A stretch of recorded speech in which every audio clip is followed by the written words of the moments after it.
what I'm going to talk to you about this evening is, as was mentioned, some of the recent testing that we've been doing on the extensive sculpture collection in the Met, and I should maybe brag just a little bit and say that I'm able to do this and give you this talk because the Metropolitan Museum of Art supports both a scientific research department and an objects conservation department. So I have access to people whose interest in art is often based on materials and techniques.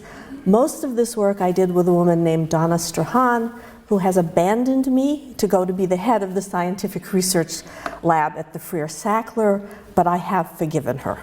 So we will be talking about materials that can be tested, so I will begin with bronze and then go to wood. And interestingly enough, this ties in with some of the things that Nathalie has been saying about collecting and also some of the points that Pierre was making. So we're going to begin our talk with a large gilt bronze sculpture of the Buddha Maitreya, which is dated by inscription to the year 486 and was clearly some kind of an imperial commission because it refers to the Dowager Empress Wenming, who was the most powerful woman in China in the late 5th century. It is, I have this in centimeters, I'm very proud of myself, 140.5 centimeters high. So it's absolutely the largest and most spectacular Chinese Buddha sculpture from the late 5th century known anywhere in the world. Because it's the largest and most spectacular Chinese Buddhist sculpture from the late 5th century, known anywhere in the world, it has also been, over time, very controversial. It was acquired by the museum in 1926 as a masterpiece. Someone then wrote an article suggesting that maybe it was a late 19th century copy of a masterpiece, and its status plummeted. And Donna and I, when we studied it, realized that both from the testing of the alloy, the kind of gilding that's on the top of it, the fact that there are traces of paint, and more importantly, how it was made, that it is indeed a masterpiece from the late 5th century. And the interesting way is how it was made, because it was made in a technique that is not the lost wax technique, which is the way most bronzes are cast, but in fact something called the piece mold technique. And this is a distinctively Chinese technique. It can be traced back to the Great Bronze Age of China. So we're in the Shang and the Zhou dynasties. And essentially how this technique works is that you have molds that are in pieces that are made of clay that are then assembled together to allow for the casting of the sculpture. Once we discovered that this was in fact the piece mold technique, it made perfect sense that it would be an early Chinese Buddhist sculpture.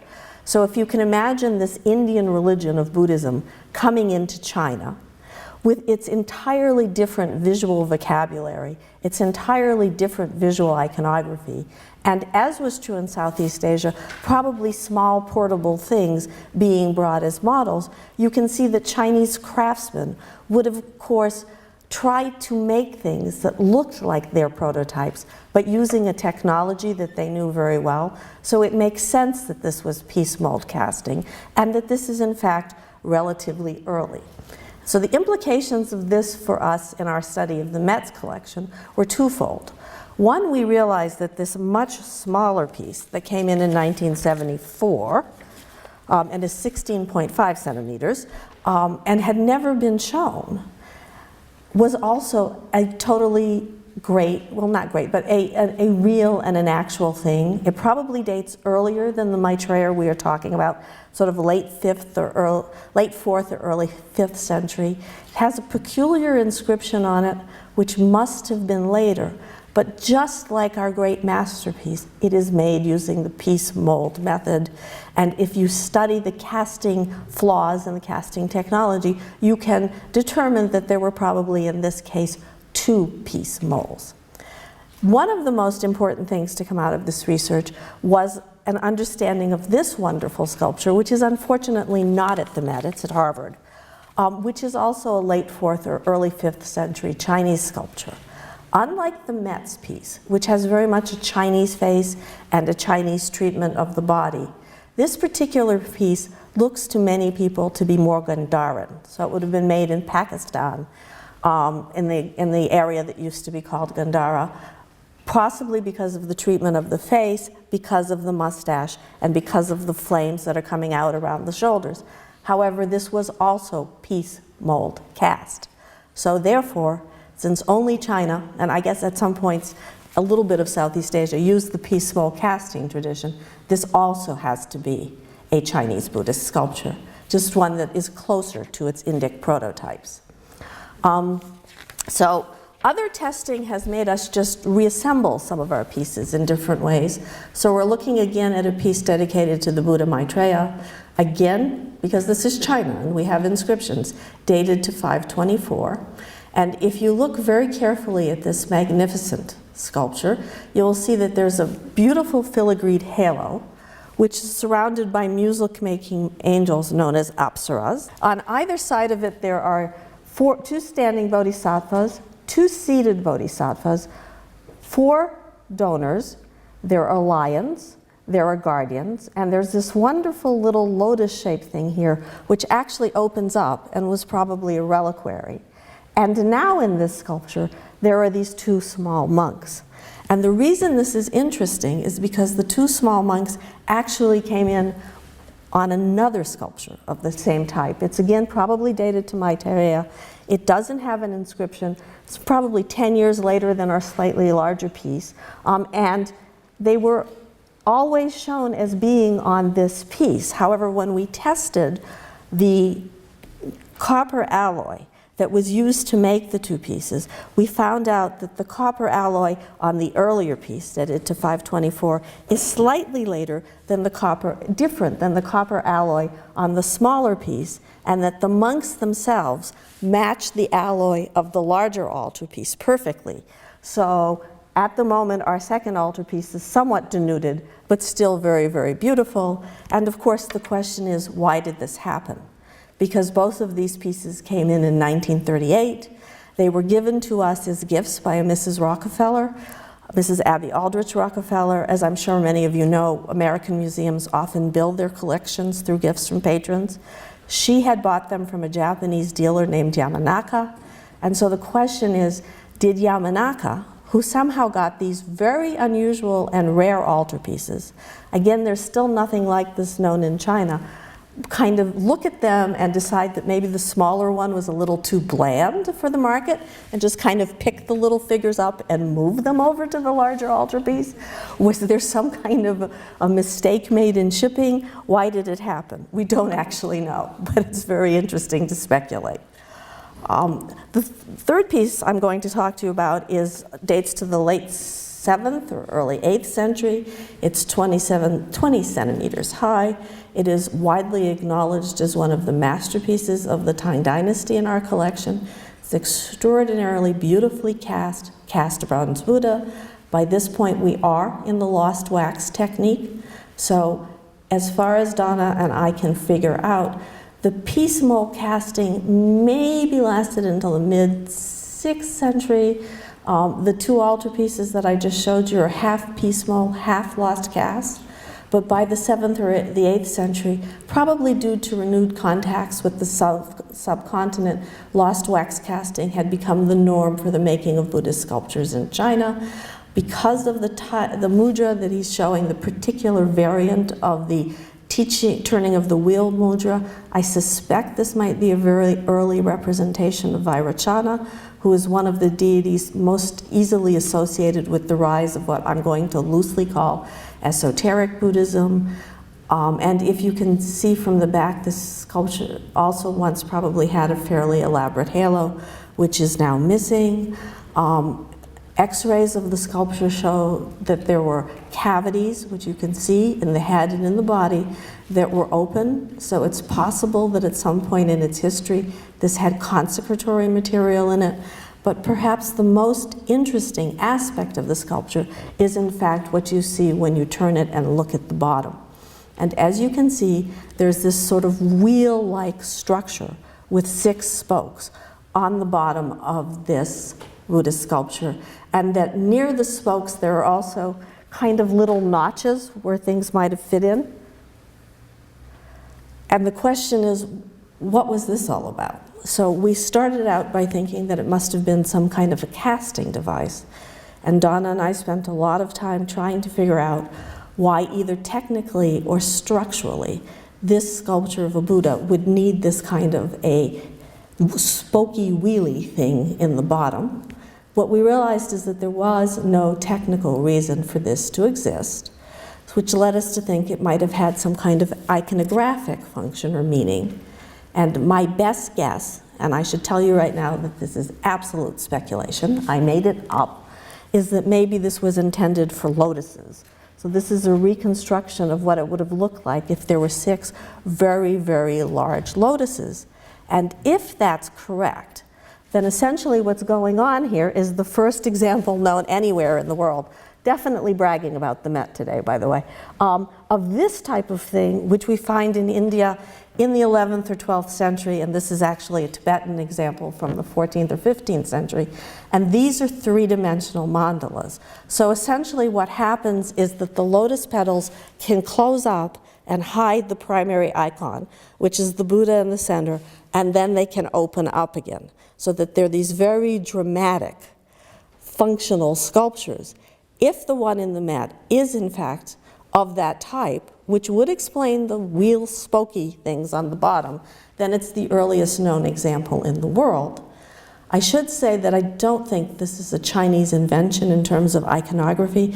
This is probably something that happened in the Indian world, but it's also worth noting that the style of the Chinese Buddha, and in fact the style of the late 7th or early 8th century, was very, very much influenced, in my opinion, specifically by Kashmir, which was a major Buddhist center at that point in time, and which it's also the style that's called the International Tang style and spread throughout all of Southeast Asia. Testing of alloys, looking at how things were made, just really looking at things very, very carefully, has also led us to attribute several of the sculptures in the collection to different parts of the world.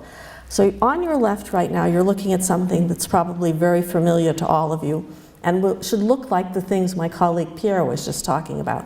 It's actually from southwest China, from an independent kingdom known as the Dali Kingdom. Which would have been in Yunnan province, and it's the classic icon for the Dali Kingdom. It's sometimes called the Luck of Yunnan. It's a bodhisattva. Again, it's the bodhisattva with the Buddha in the headdress, known as Avalokiteshvara in Sanskrit, Guanyin in Chinese. The slide on your right, on the other hand, is something that until very recently we attributed to the northeast of China. And that is because of the fact that it's wearing a crown. And we often find comparable but not similar crowns associated with the Liao people, who were a nomadic group that, or I should say the Khitan people, who were a nomadic group that established the Liao dynasty. However, the chemical alloy of the seated bodhisattva, again Avalokiteshvara or Guanyin, in this case with 1,000 hands, not literally, but that's what it's supposed to be, is exactly the same as that of the Yunnanese Buddha.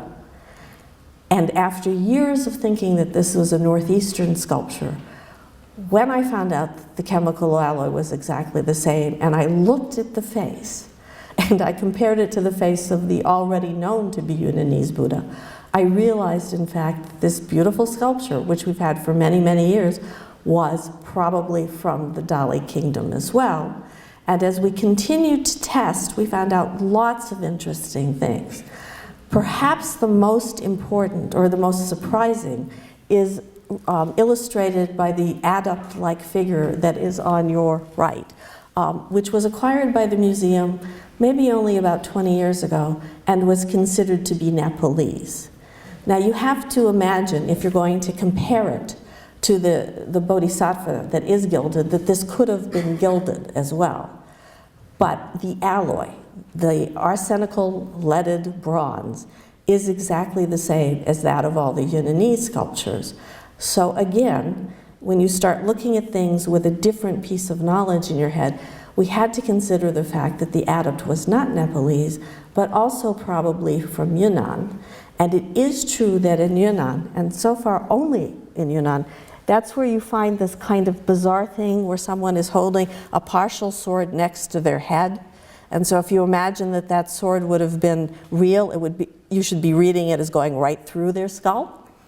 The other thing that's very, very interesting, again, when you've got different kinds of knowledge in your hand, is that this particular bracelet, or sorry, necklace, is almost exactly the same as this necklace over here. So again, probably something that was made in Yunnan, which leads to the rather interesting question of exactly who this figure is. Clearly he's an adept of some type. This would be the very, very, very beginning of a Tibetan tradition, or I should say a tradition we associate more with the Himalayas, of having great adepts, or mahasiddhas, people that are quasi-historical beings and contributed to the development of esoteric Buddhism. But my little figure doesn't fit into the standard iconography of any of the great mahasiddhas as we know it in later Tibetan art. Although it's always possible that there was a tremendous amount of fluidity as traditions and practices evolved. The single most distinctive feature of this sculpture is that you in fact have a vajra popping out of the chest, which is unique. And if you look through Tibetan literary sources, you can see that there are two people that are said to have vajras popping out of their chests. One is Pagamodrupa, who lived from 1110 to 1170, and the second is his disciple, whose name I've forgotten to write down. And the story is that as Pagamodrupa was dying, the vajra that was in his chest, that sort of symbolized his advanced practices, went from his chest to that of his disciple. Yunnan is not that far from the Himalayas. It is in the west of China, as I respect it, and it seems to me quite likely that they knew about this great Tibetan master and the vajra in his chest. Turning to wood, the piece that I'm showing you on your left is in fact, is that your left? Yes. In the Met's collection, and the two pieces that I'm showing you on your right are in the Royal Ontario Museum and are dated to 1195. And when I first looked at the Met's piece, what I thought of was these Royal Ontario Museum pieces because they share several features. They're frontal. The Royal Ontario Museum one has more elaborate headdresses, but they're still pretty much the same. They both have relatively simple jewelry. The sculptures, particularly mine and this one, both wear this very, very unusual garment, which is actually tied at the shoulder with something that looks like a belt strap and a buckle.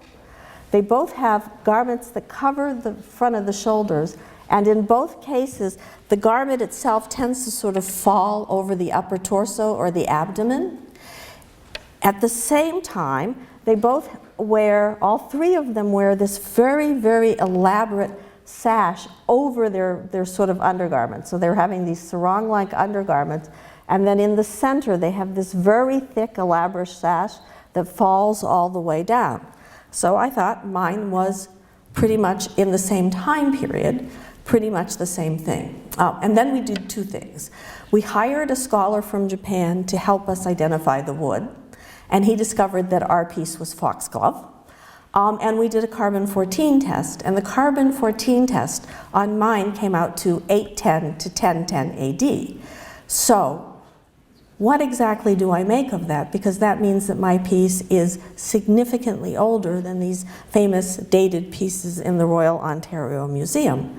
And what I am making of that at the moment is that perhaps what happened in Chinese Buddhist art is that there were local or regional workshops, sort of very, very specific ateliers that continued to work in a certain style, regardless of time period.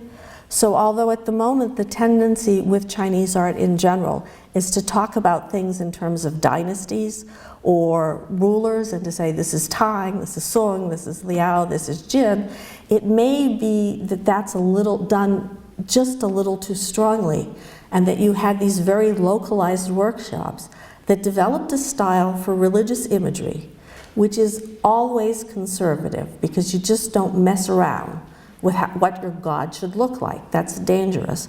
That then continue to make the same kinds of sculptures over and over again for centuries, regardless of who their patrons were or who their rulers were. And I think that's beginning to have interesting implications. So I should say, and I wish I'd seen these before, that you have two great 12th century sculptures in this museum, both of which are on view. And when I looked at them very carefully, I realized that like the three I'm showing you here, they're probably from Shanxi province, but from a different workshop, because they look more like each other and another piece in my collection than they look like these three. So moving from Shanxi, which is north central China, a bit into the northeast, I'm looking at a sculpture that is dated to the 11th century and is made of willow. Again, this is the Bodhisattva Avalokiteshvara or Guanyin. In this case, it is a single block of wood, which is interesting because some of the sculptures are single blocks of wood and other sculptures are multiple pieces of wood put together. The hands are separate, so it's not entirely a single block of wood. It's Avalokiteshvara resting in his particular paradise, which is Pottalaka, and it was probably made for nomadic people because it actually has this fantastic belt, which is sort of plaques of what were probably metal of some sort, gold or silver, or perhaps bronze, a type of ornament that we associate with people who have nomadic roots. What was particularly interesting about this when we x-rayed it, however, is that there's a mirror stuck in the middle of it. So, and this is the part where I say you can't see it, but you have to trust me, but it's a darker circle in here, and it's quite big. It's probably about this big in proportion to the sculpture itself. Which leads to an interesting question. Why is there a mirror in the Buddhist sculpture? And in fact, in the Met, we have two that have mirrors in them. The piece I'm showing you, and one of our more famous masterpieces that is dated by inscription to 1282, and also made of willow. So you see the sculpture from the front, you see it from the back, and you can see that there's a plate at the back that's been removed, and when you take that back plate out and turn it around, you get the inscription that gives you the date, and you can see that a mirror has been stuck in the middle of the sculpture. Okay, so I think why is a really good question, and here are my speculations du jour. Mirrors play always, and historically, a far more important role in Chinese sculpture than just as cosmetic devices. They're magical and they're protective. Mirrors also appear as a metaphor in Buddhist writings very, very early on. So one of the first scriptures to be translated into Chinese is in fact the mirror of the law or the Dharma, so the mirror of Buddhism. And as I'm sure many of you are aware, in the Tang Dynasty, at about the same time that our mandala Buddha was being made, a monk named Fazang did a very, very interesting experiment where he created a hall of mirrors to explain to a ruler what the idea of interdependence and interpenetrability in Buddhism means. That having been said, however, it doesn't seem to be until the period between the 9th and the 14th century that mirrors appear in a significant role in Chinese Buddhist art. And so the question is, why? So I started by looking around for other sculptures that have mirrors in them. I should say that I think that there are probably many more, and once everybody x-rays their sculptures, they'll find out. But at the moment, the only one that I could find is a Chinese Buddhist sculpture made around 985 of sandalwood, which is one of the most famous icons in the Serioji in Japan. And it was not only a mirror in this case. This particular sculpture had a great many things in it, including silk organs and all kinds of other fun stuff. Going back to China then, since I couldn't find any more sculptures, I discovered that in the period that we're talking about, mirrors do seem to have worked themselves as some kind of atropatheic, very meaningful, quasi-magical imagery into many, many aspects of Chinese culture. So I'm showing you here a pagoda from Inner Mongolia that is decorated with 856 mirrors, some round, some triangular, on the exterior.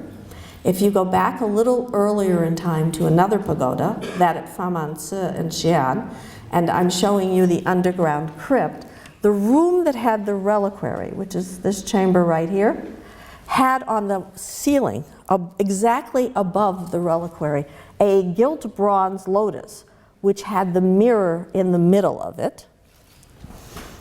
And then again, in exactly the same part of China where my two sculptures were made of willow, which are like the northeast, there's a ton, well not a ton, but a significant number of tombs that also have mirrors, excuse me. Okay, I'm going to be the first and only one to drink the water. Also have mirrors in the decoration. So this is the tomb of Zhang Wenjiao, who died in 1093. And he was a Buddhist. And because he was a Buddhist, he had himself cremated. And then his remains were placed into a mannequin. And the mannequin was placed into this chest. And the chest is actually decorated with Sanskrit sayings, sort of pithy little magical phrases that are known as dharani. And as was true at Fa-men-se, directly above his reliquary, I guess, or his, well, not a coffin, but whatever, his urn, his funerary urn, or his chamber with his things, there was a domed ceiling. And in the middle of this ceiling, there was a lotus, and suspended by a rope from that ceiling, there was a mirror that would have dangled over his remains, which had already been consecrated with the dharani sayings. And in fact, in all of these tombs, or in many of these tombs, you find this kind of device, where there's a lotus with a mirror coming down on a string to sort of mark the most important part of the tomb, which is usually where the cremated remains of the inhabitant of the tomb are. And if you look at the area surrounding that particular lotus, you'll see that in almost every case, there's also a significant amount of astronomical symbolism, such as the 8 stems. So this is sort of the cosmos and the stars from a Chinese perspective, which you also see here. And then, as you know, the Chinese also have kind of the dragon and the horse and all that kind of thing on the outside. So it's interesting to me, and I think it has something to do with changes in Buddhist practices, that the mirrors seem to have been linked to astronomical symbolism, and that they started to appear in a major way in Chinese Buddhist art as the same time as a really kind of Indian-based form of astrology was moving into China as part of Buddhist practices. So to push my point as far as I can possibly push it in public, I'm showing you 2 paintings. One is from China. It's the Buddha of Blazing Light, so I think the ties to mirror are pretty clear, dated 897, and is one of the great masterpieces from Dunhuang in the British Museum. And the other, which I think structurally is closer to what we've been looking at in the tombs, is what is known as a hoshi, or a star mandala, which is a type of imagery that is preserved in Japan pretty much beginning around the 13th century, but which I would like to argue may have its roots in the mirror and astrology that we saw appearing in China around the 11th. So thank you very much for your time.